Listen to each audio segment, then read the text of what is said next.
First দিন আমরা খাজুরাহোতে পৌঁছে পান্না সাফারির জন্য ভোরবেলা চলে গিয়েছিলাম, কারণ ওখানে 5টা থেকে আমাদেরকে ঢুকতে হয়, 11টা অবধি সাফারি চলে।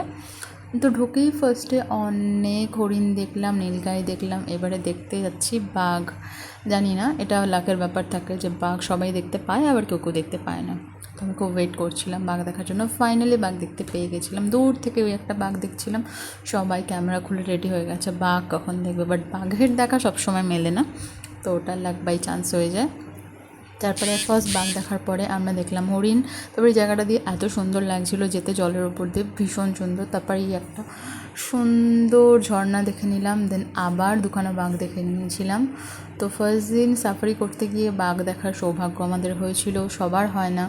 আমাদের পরপর 3খানা সাফারি ছিল, তার মধ্যে এটা একটা ফার্স্ট পান্নাতে গিয়ে আমরা ভীষণ মজা করেছিলাম, ঠিক আছে। তো বাঘ দেখার পরে আমরা এতটাই মজা পেয়ে গেছিলাম যে আমরা এমপিটিতে চলে গেছিলাম, ওখানে গিয়ে বুফে খেয়েছিলাম, প্রচুর খাবার শেষ করে দিয়েছিলাম, ওখানে দারুণ মজা হয়েছিল। দেন আমরা একটা ঝর্ণা দেখেছিলাম। তারপরে আমরা গিয়েছিলাম আরও অনেক সাইট সিনে। এখানে গিয়ে প্রত্যেকটা জায়গা এত ভালো লেগেছে আমার যে আমি এখনও ভুলতে পারছি না সেই জায়গা থেকে। অ্যান্ড দেখে সব বাড়ি চলে গেলাম। তো পরের দিন দেখা হচ্ছে।